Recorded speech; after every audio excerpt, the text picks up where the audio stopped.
start off by saying I'm so appreciative that Augustine introduced me as being a learner and a leader. And can you hear me in the back? Because I'm incredibly loud. I always say that I'm on Team Kid, and today I want to talk to you about some of those principles that really guide me. And principles meaning P-L-E-S, but I learned a lot of it by being a learner and a principal, P-A-L, at a school site. Because you and I both know in this room, our students are our greatest teachers, aren't they? And they keep it, they keep it really real with us. So I want to share some stories of what happens when we listen to our students. And it's really a story of like research and practice coming together, but through a different lens. And as Augustine shared, I was voluntold to come into this experience.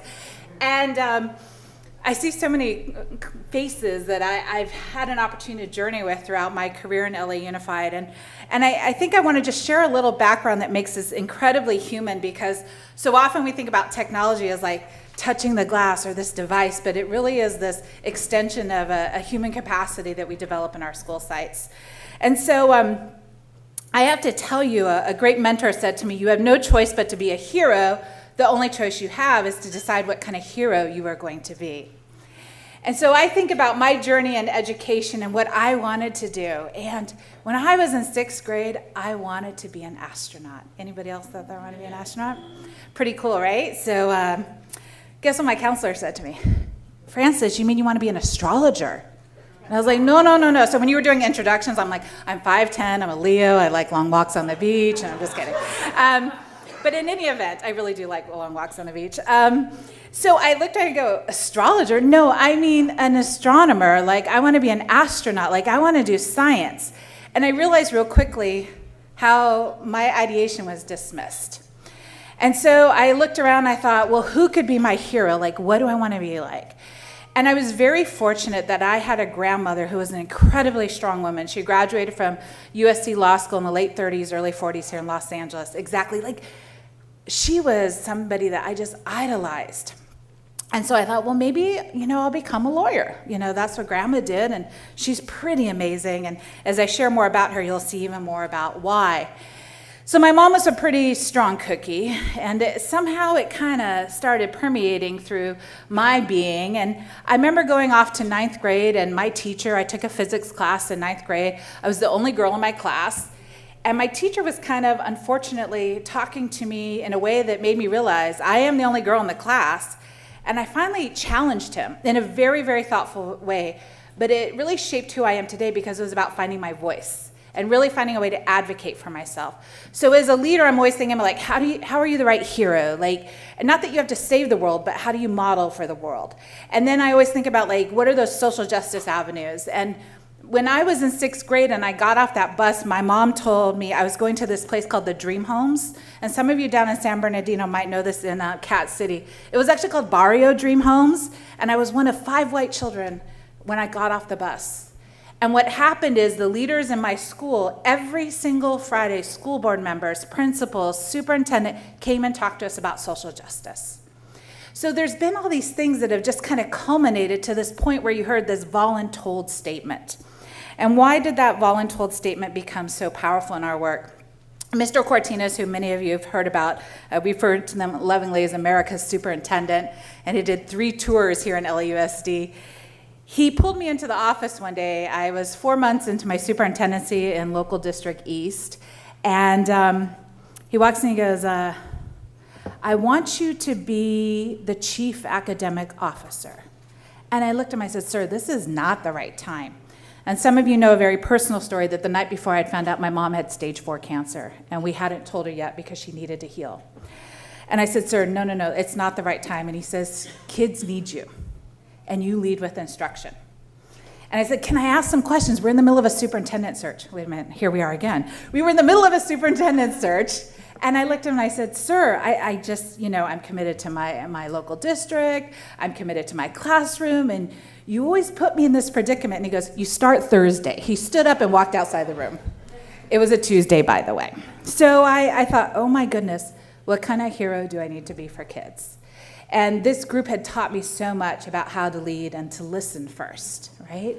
And maybe my 83-year-old neighbors down in Palm Springs growing up taught me a lot about that, because there was nobody my age in my neighborhood till 3rd grade. But in any event, I thought about this experience and I thought, I can't tell my mom what's just happened. So how do all parents find out what happens in their children's lives?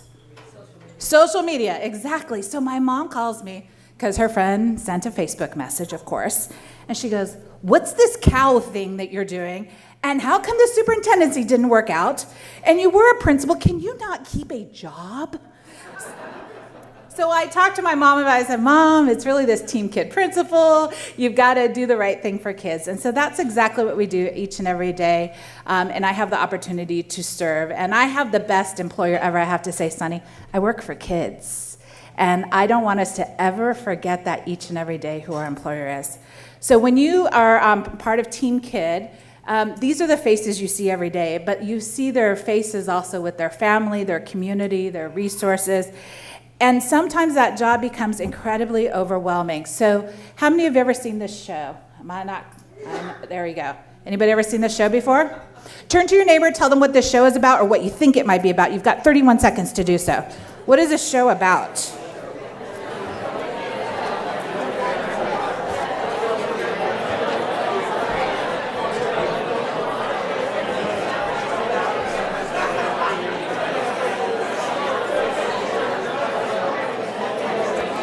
All right, here, if you can hear me, clap once. If you can hear me, clap 7 times. That's applause for what you do each and every day as you start your new episode of Wipeout. So let me give you a little insight into how your job, you probably feel like it, is Wipeout. So folks come to this show and there's this big obstacle course, right? And there's different ways that folks have theories around their success. So the first one is a person who is, we need new batteries or something here. We're not clicking. There we go. What do we know about this person? Unbelievably efficacious, right? I can do this. Nothing is insurmountable for me. And then there's this person. This person's a planner. Anybody ever feel like that? Like no matter how good your plan is, they've even plugged their nose, they're ready for it. And then some days it's just like this. Anybody ever felt like this? But what's most important about this? You get back up. So here's the story of LA Unified getting back up. So we didn't want to look at our work as like the Wipeout situation. We wanted to look at it more like the Chuck E. Cheese ball situation. You know what I'm talking about? Like there's this big playpen. It's dirty. It's messy. All of these balls are interdependent. You can sort it. You can mix them back together. You need hand sanitizer when you get out because it's really dirty, hard work. But how do we make all of these things come together? So in other words, how do we integrate? How do we create systems that make sense for students? So some of you out in our LA Unified schools are like, what happens in the big, tall building? So we're going to reveal some of this stuff around how did we make sense of this work. And as I came into this work with the Instructional Technology Task Force, and as Mr. Cortines brought me into the room, I said to him, and here's a secret if you don't know it, I'm not the technology guru. I know that's shocking to some people.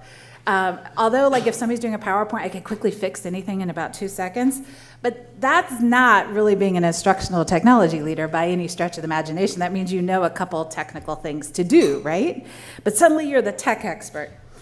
And so when Mr. Cortines pulled me in as superintendent and said, you're going to lead this ITI task force, I said, sir, with all due respect, there's always this, like, I have questions for you.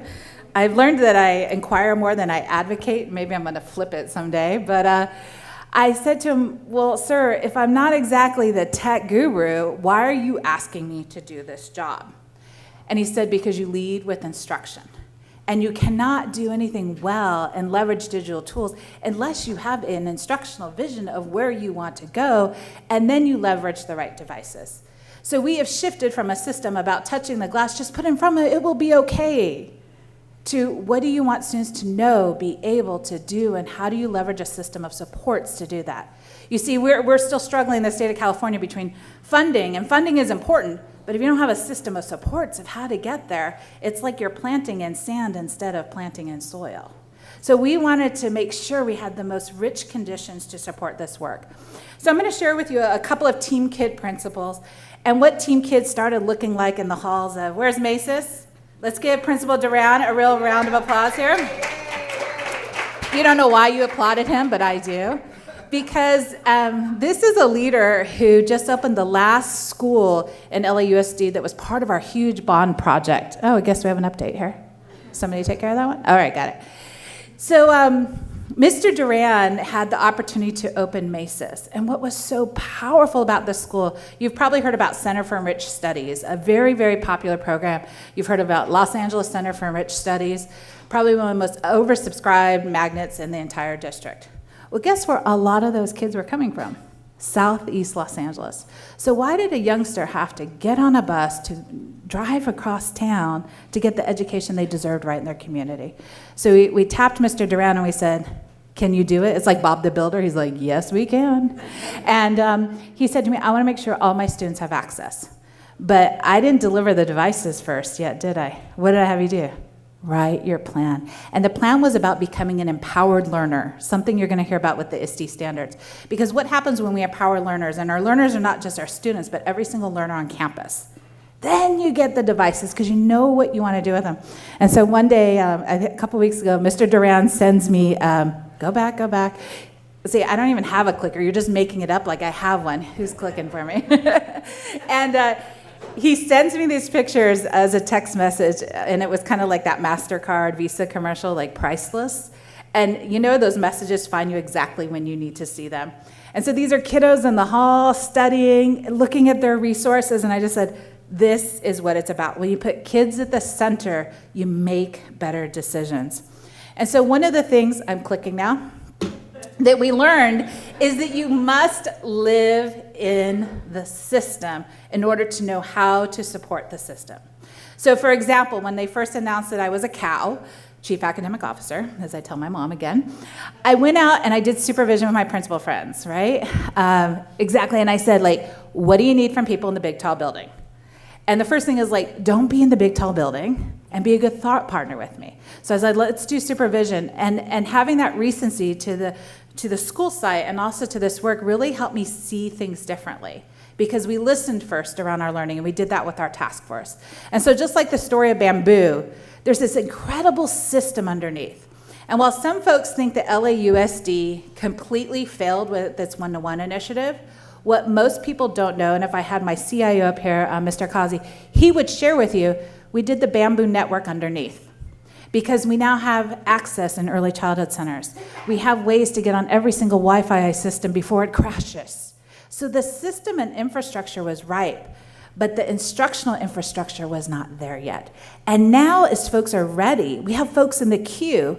We don't need a whole system that goes out there and teaches them how to do it. They say, I know what I'm doing, just deliver it to me so my teachers can do what they need to do in classrooms. Let's support the professional learning. So in doing that work, I wanted to share with you just a quick example of how technology can quickly change a system. LAUSD in the last 2 years has increased graduation rates by 8%. Let me just say that again, 8%. Give them a round of applause. Now, the media might tell you a different story about how we got there, but I'm going to tell you the real story. So one day, a reporter calls me and says, you know, this is all about credit recovery. And I go, no, it's not. It's about the ABCs through the A through Gs. It's about getting a wellness system instead of an emergency room. And this was the first graduating class that had to graduate with all the A through G requirements. And I could show you all the data all the way down to the student. And they kept trying to, like, put smoke and mirrors out about what was really happening. Oh, they went to a weekend class and they got a grade. And I'm like, no, they didn't. Let me speak truth to you. So we went back to this infrastructure. We created dashboards. Enterprise reporting dashboards. Well, I could look at every single student, what they needed, what class, when they needed it, and put in a predictive model. And I said to this reporter, let me tell you the story of LAUSD. It's about a story of personalization and having the right tools at the table to support our students. And that no task was too small or too big for Team Kid. And so, of course, what did this reporter do immediately? He calls my board president. Says, who is this Dr. Gipson and where did she come from? She said, we grew her. I grew in the system. I'm a piece of that bamboo. And more importantly, I said, she said that she knows what every single kid is and what they need. And she goes, she's right. Because we started leveraging technology towards a goal that we were working on. I could tell you where every single English learner is and what they need. And now our principals have access to this. And wait till you see what's coming for our teachers. They're going to be so excited. But I think about this, and this couldn't have helped us get to that 8% because we didn't know where our kiddos were and what they needed and how to make the right investments. So I wanted to give you that as an example of living in the system and growing that bamboo. And then we think about like who's included, who's not included, and why, because that data reveals another story. So I want you to think for a moment, the resources you have at your school, the resources you have at your district, the resources we have at the state, and what we need to advocate for as a nation. And I want us to ask ourselves some questions around the what, why, and how. Who's included? What's included? And why? And so as we started journeying through this who's included, what's included, and why, guess what we had to do? We had to adopt new instructional materials and make sure there was a digital companion to all of this.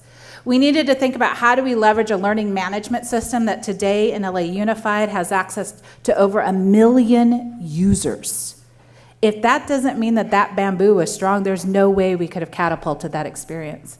And somebody came to me and said, you know, Dr. G, you're not using really good change management theory. I love a challenge, by the way. And I said, what do you mean? I said, here's what I've learned. When it's good, it grows. So how do you get the conditions for good things to grow? When it's inclusive, it grows. When you make sure that those are in the margins are included, it grows. You start writing grants like we did with companies like Sprint and Verizon to make sure that students not only had access in the classroom, but they had access for their families at home, like you're experiencing today in your conversations and leveraging. And how do we go paperless as a state until we know that every single family has access? So these are the leverage points that we kept saying, we got to change and shift. We had to change the conditions internally, but we also need to amplify our efforts. So who's included, what's included, and why? And if you're going to do that work, you better have your elbows at the table. Turn to your other partner that you haven't talked to yet. What do you think I mean when I say put your elbows at the table?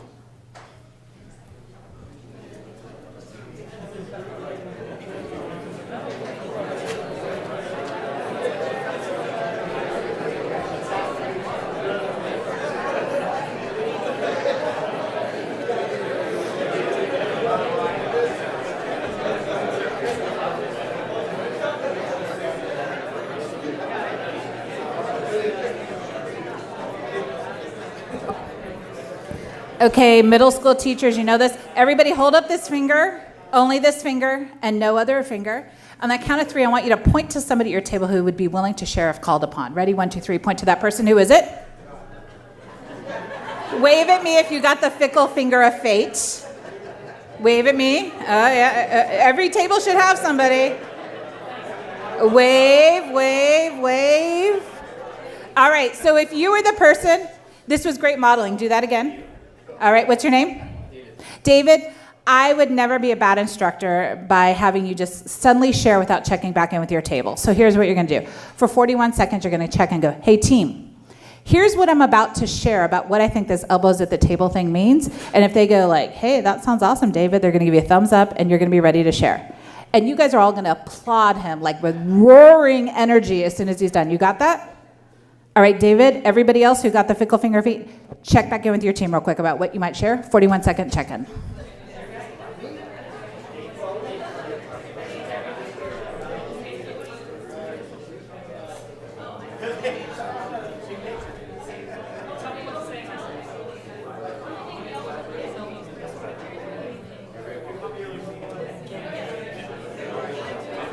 I see some thumbs going up around the room. All right. So finish that sentence, but not your paragraph. If you need to introduce a comma, please do so. All right, David, stand up. What do you think this concept, elbows at the table, means? And then you're going to pick somebody right after that.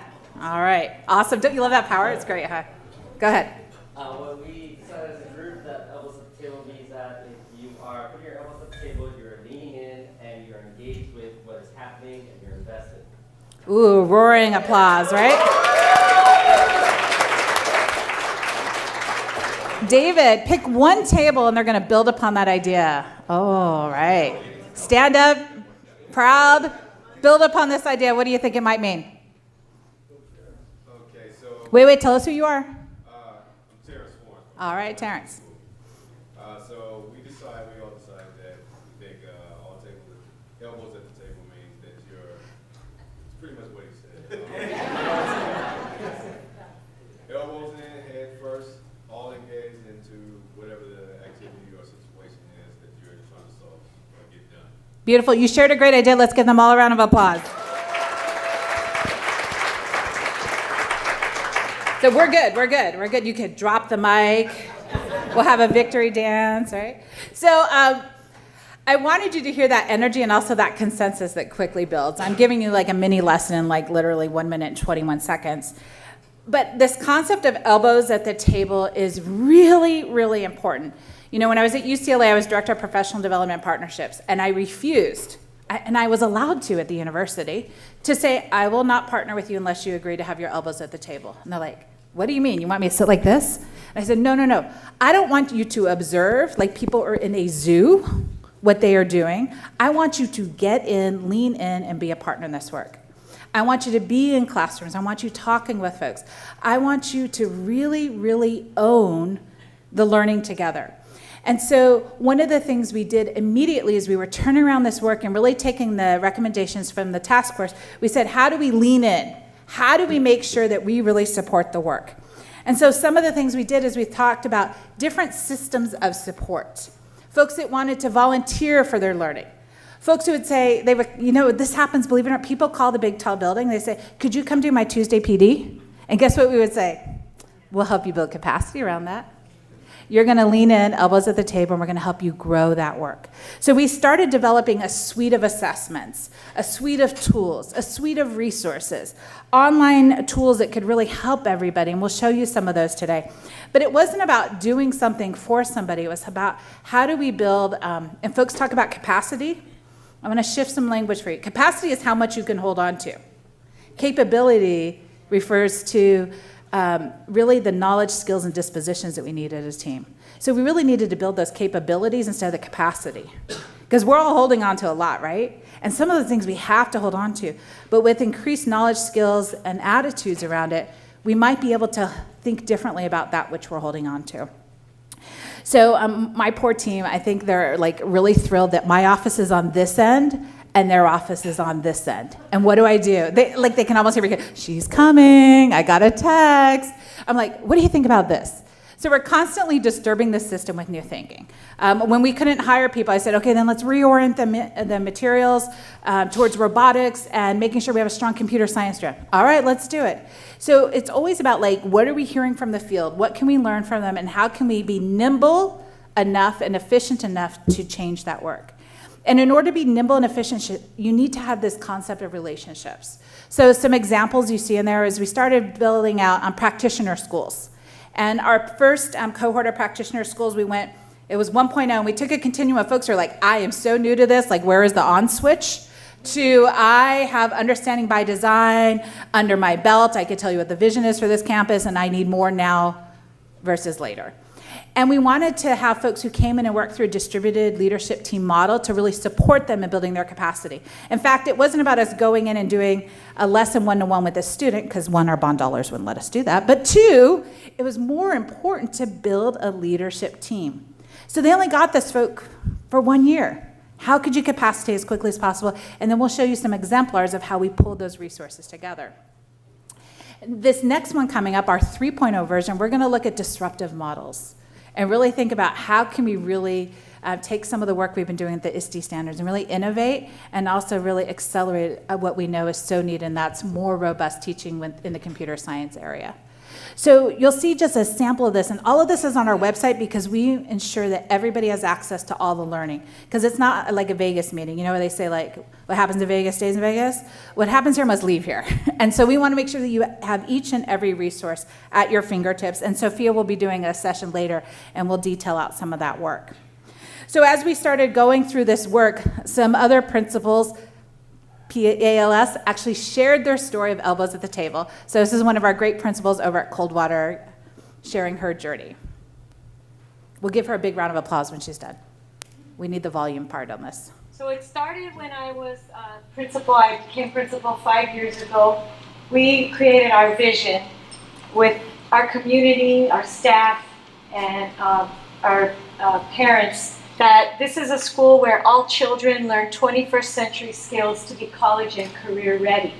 And so everything is empowered by our vision now, and it's a nice way to focus everything that you do. So what we did was collaboratively created the vision, and then it's easy when you're talking about 21st century skills to have, discussions about collaboration and communication and perseverance. So, and the big elephant in the room in 2014 was, we don't have any technology. How are we going to be a 21st century school without technology? We had a computer lab with 30 desktops and some iPads. And so I started looking into how am I going to get this technology into my school. So I started going myself to the Empowered Learner and the Creative Communicator evening meetings. I was usually the only principal in the room. And if you can see my little Google Slides presentation that I made at one, it has 4 slides.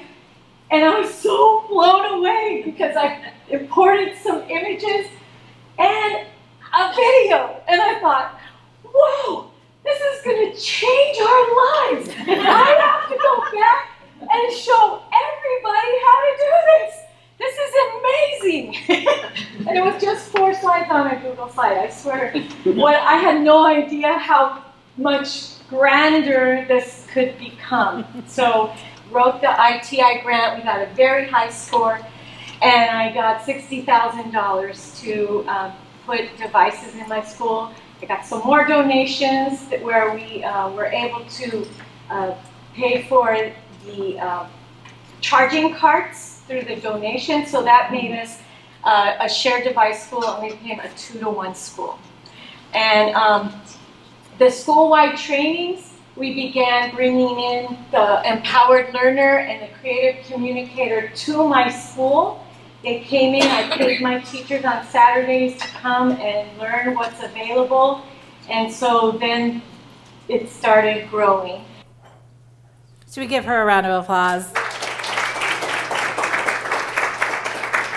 So at our recent task force meeting, and the video goes on, we'd be happy to share it with you, but it was just so proud. She had some of us like crying in the room, right? Deb was there, and it was just like, wow, it was like, she really did it, and there was nothing stopping her. But I guarantee if as a leader, and it doesn't have to always be the principal, right? It has to be a team of leaders coming together to say like, can we do this? And you might find that it's a 2-to-1 environment that best meets your outcome. It might be this device over that device. That's not our job to tell you what to do, but our job is to curate opportunities so you know the best way to make choices as leaders at your school site. So we've really shifted the ways that we put our elbows at the table and lean in, as you said earlier. So we have to commit to being physically and mentally present in our work, right? And what do I mean by that? That you can also literally have your elbows at the table, but if mentally you're somewhere else and you're not present with them, we know what that looks like in classrooms, right? It's where we answer the question that the students are supposed to be answering, and we don't give the pause time. We don't allow to say, hey, you shared a great idea, and validate one another's thinking. It's those types of moves and those types of awarenesses that really make a difference in having your elbows at the table. And I jokingly referred to inquiry and advocacy earlier, but the Harvard business world, I heard that Harvard's pretty reputable, so I'm going to quote it. If you want to have a high-performing team, your advocacy around inquiry has to be at least 3 times greater than one advocacy point. Because you learn more from inquiring and understanding the thinking of others instead of just hearing your own thinking and making sure that it's the most saturated idea in the room, and then you don't hear the ideas of others. So when Mr. Cortina said, I need you to lead, that's what leading was about. It was about acquiring and learning together. And we cannot do that unless we find a way to suspend and really be mentally and physically present in that work. So I want to just put that out there as a reminder, because sometimes not everybody's on board with you. Have you noticed that? As technologists or transformers or trailblazers, you're the mavericks. And you're like, oh my gosh, can't they figure out the Google Doc, right? But you're like, you have to think about, how do I model that? How do I support that? How do I help others learn? You wouldn't say that to a kindergartner who has like this unbelievable sense of inquiry. You wouldn't squash that. So how do we make sure that everything we learned in that kindergarten classroom helps us grow up as adults, to have that wonderment and awe? And I think our work with the ISTE standards and really putting our elbows at the table is helping us get smarter. We're by no means perfect, trust me, but we are getting smarter in how we lead the way around that work. And one of the first things that we did with the task force is, again, I started off with that inquiry to advocacy, and they're like, what the heck, when's she gonna get to the technology stuff, right? Because everybody wanted to know, like, what's the device distribution? How many hours are kids using it? And I was like, they could be using it for 12 hours, but if they're not learning anything and it doesn't accumulate to something worth knowing, what is the point?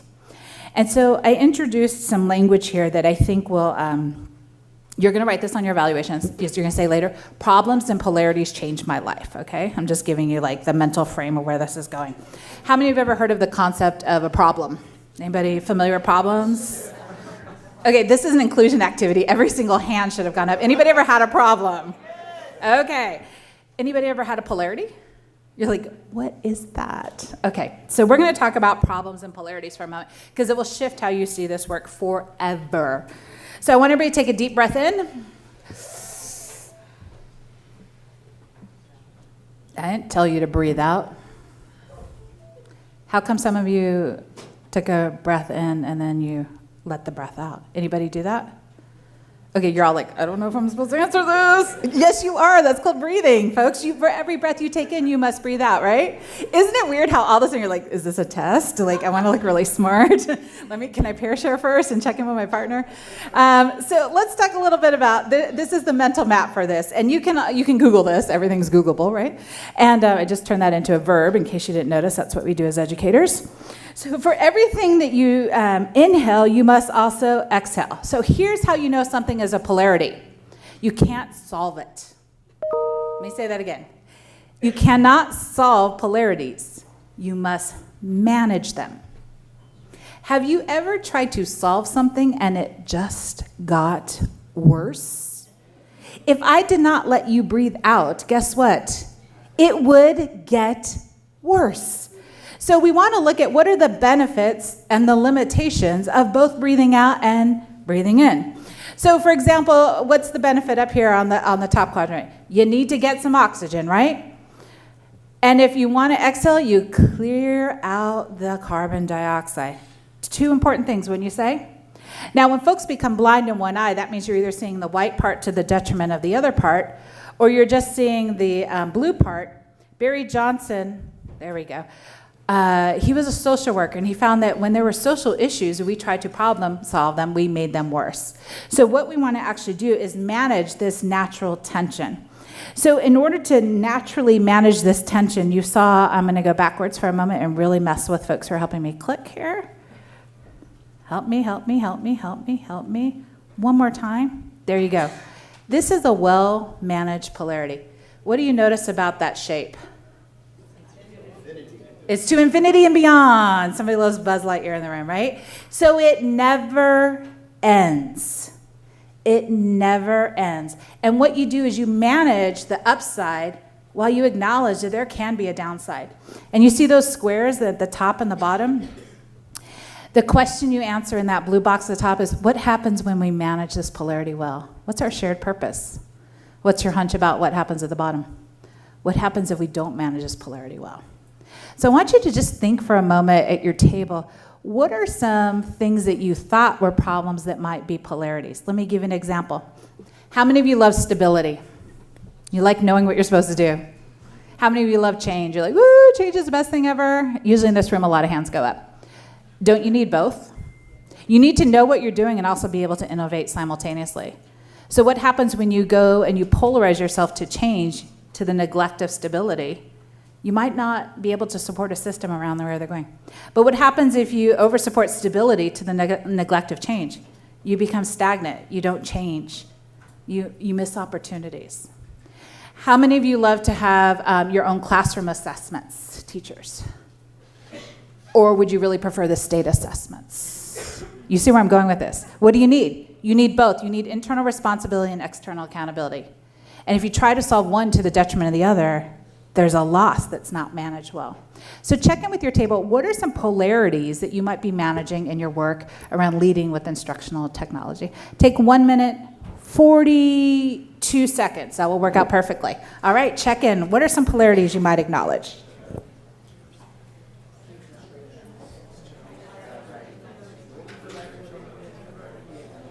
So are you discovering you might have more polarities in life than problems? I love helping folks realize that a problem you can actually put on a to-do list. So if you can't put it on a to-do list, it's probably a trigger that this is probably a polarity. And how we enter it is very different. When we know we need to manage something and pull people together and resource it differently, we respond differently as leaders. And so one of the things we were super conscious of in this work is this something that is technical or is this adaptive? Adaptive work requires new thinking, it requires learning, it requires elbows at the table. And what we were finding is we were trying to find an adaptive solution to a very technical response. So for example, when we started talking about that work, we were so fortunate that the ISTE standards were being discussed nationally and internationally.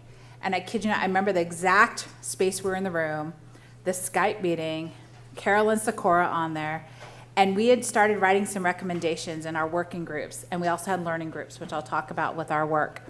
And they started talking about all these things, and I'm like, wait a minute, this is like the polarity stuff, this is all the adaptive stuff. You know, can you problem solve communication?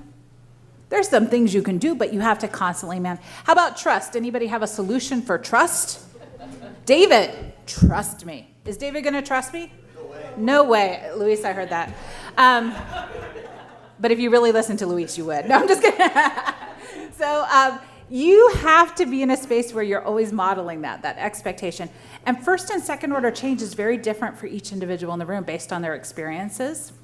And so when we started looking at the ISTE standards, we're like, wait a minute, this is about learning, this is about adaptivity. This isn't a solution-oriented way of thinking. And so I remember saying to Carolyn Sakura, and this is one of those moments you're like, I could use that CAO title, this is cool. I said, can we be the first district in the world to adopt the ISTE standards? And my whole team looked at me like, what is she up to right now? And then they're like, yeah, that's kind of cool. And so I like put ISTE on the spot, and you'll get to hear from them later today. And guess what they said? Yeah. So I was like, we got this. And so we had the opportunity to go to the ISTE conference and be announced as the first district in the world, and perhaps universes beyond, we don't know, to have adopted the ISTE standards. But when I looked at these things like innovation designer and empowered learner and creative communicator and these global aspects that we really want, you know, everybody talks about the 4 C's of 21st century learning. I think we need a 5th one that's also about caring too. And when I looked at this was saying we care. I saw applause over there. Let's bring Nell Noddings to the room. Let's create this culture of care because we so desperately need this. And these types of things situate us in a place to really care about our students who are marginalized, care about the types of resources we care about the adults and the learners and the community together. And so we started shifting. And what I want you to do is take a look at this and think about, we were leading with a tool. I'm just going to be honest. And when I kind of came into that experience, and Mr. Cortina so full of wisdom said we need to lead with instruction, it shifted how we looked at the work. Now, folks might have different ways of thinking on either side, and that's okay. But what's most importantly is like, what are we going to do in the classroom today to empower our learners? So when we start leading with instruction, it shifts the conversation from how does this device enhance instruction? What's preloaded to how does the teacher leverage this device to enhance instruction? That flip in that question might change what digital resources you might need. How does a one-to-one model support students? And boy, we have a big report coming up and folks want answers to all these questions. And what do you think we're shifting them to? How does personalized learning support students? Because you see, when you have an LMS, it really changes. I always say this is like breathing or water. You gotta have both of them. It's about how do we extend at home? How do we extend the access points? How do we create opportunities where I think we talk about achievement gaps, we talk about opportunity gaps, we talk about digital divides, we also have to talk about leadership gaps in our system. Because nobody is standing behind that door ready to walk in. We have to create that together.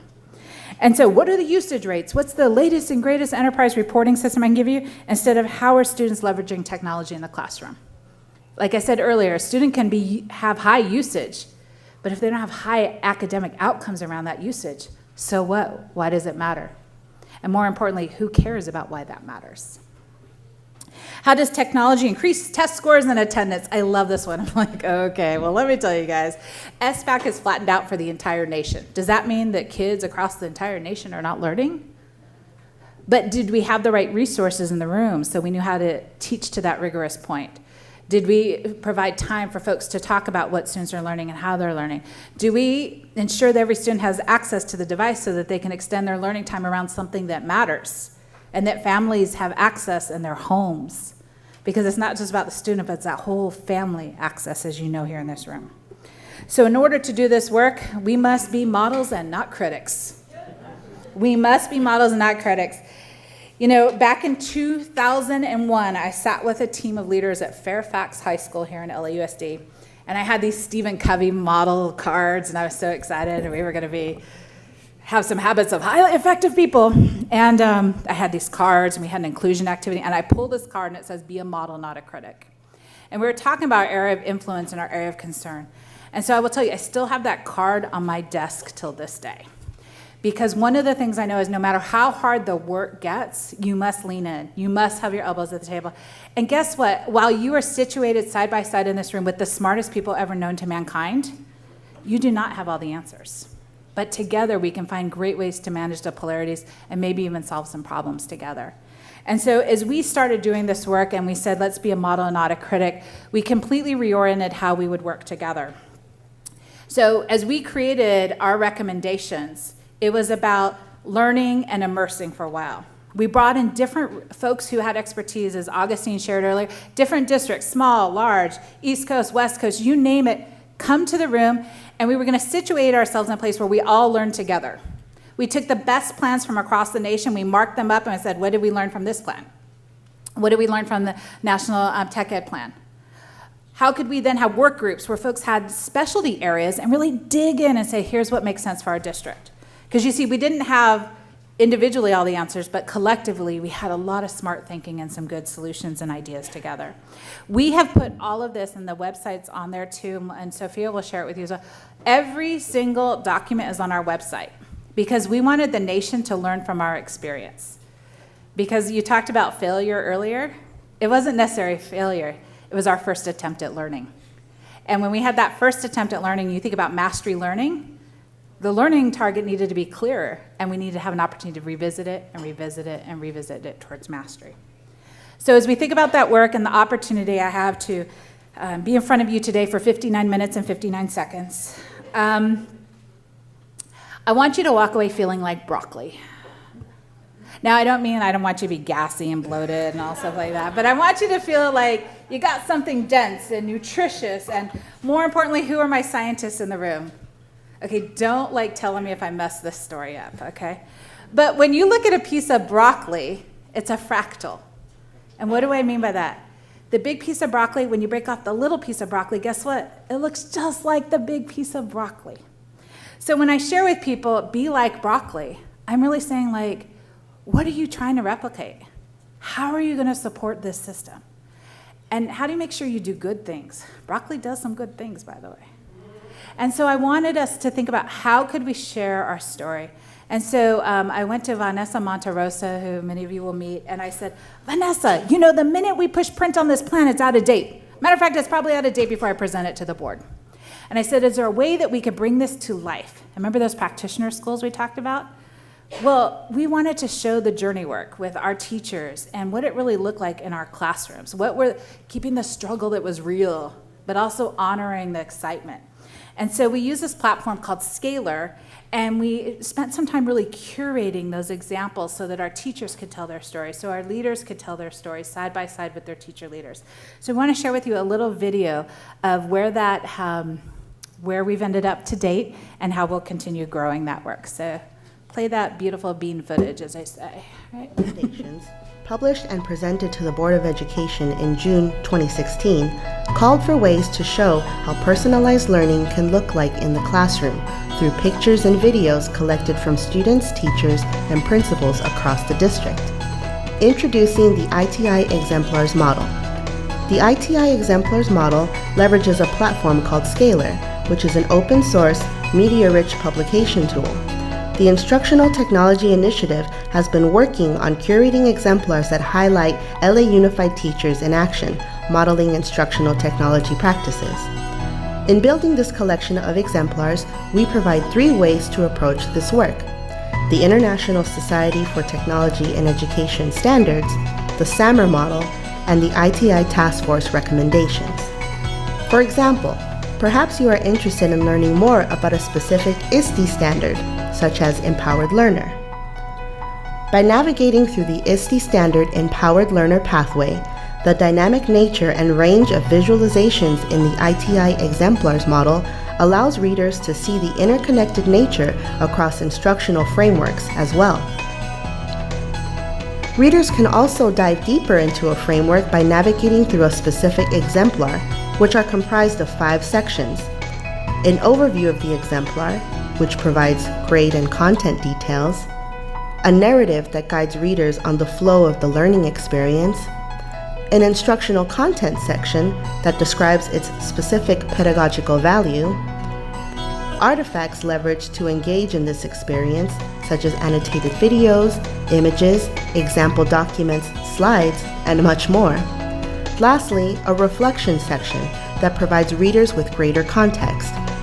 All aspects of an exemplar are also tagged and connected across instructional frameworks to help readers see how each exemplar supports a variety of instructional goals. The ITI Exemplars model will serve as a dynamic online adaptive platform to showcase our instructional vision. In this form, the ITI Exemplars model will remain an ever-evolving and adaptive reference guide, ensuring the district's instructional vision is up to date with current thinking and media-rich examples to continue modeling innovative practices. How cool is that? Snaps to the team, right? So you'll be able to join in this journey. This will be an open source platform that folks will be able to learn together, lead together. And as I say in the Division of Instruction, we need to make sure our learning is very public. And so we're so honored to be in the last 6 months, we've been recognized by each and every one of these organizations for different awards. Rumor is there's gonna be a great article coming out from ISTE shortly about our journey work. And I say it's journey because it hasn't ended, it will continue to grow. And each and every school is different, and it's our job to lean in and help them learn together around how they wanna support our students. And we can't do this work alone. And in the Division of Instruction, when you heard that really, really, really, really long list, it probably took up 58 minutes of my 59 minutes. One of the things we're acutely aware is how do we cross-stitch all of this work? And so as you saw in the Scalar model, there's lots of different ways that we can tag things for different departments and how folks connect. Because you see, you don't want silos, right? If there's a science plan for your district and there's an innovation office and there's a multicultural, multilingual, dual language pathway, all of these things should be connected. And so what I tell certain offices in our big, tall building is, if you're part of multicultural, multilingual, if you're part of access, equity, and acceleration, if you're about advanced learning options, if you're about instructional technology, your job is to infiltrate and saturate. Your job is to infiltrate and saturate. That means you don't live alone, but you get into everybody's business. And guess what? You have permission to do that. Because you see, the English language arts team should not be working in isolation from the multicultural, multilingual department around culturally responsive pedagogy.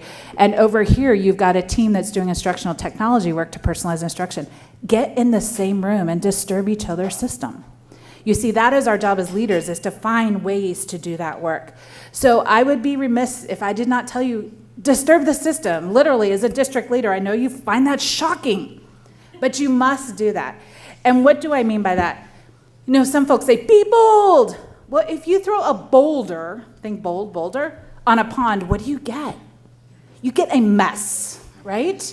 It was bold, and now everybody has to go around the boulder. But a good leader, a connective leader is gonna say, what's the right pebble on the pond at this time? Because they know the pond so well. And when they throw that pebble on the pond, it ripples in a way that makes a difference.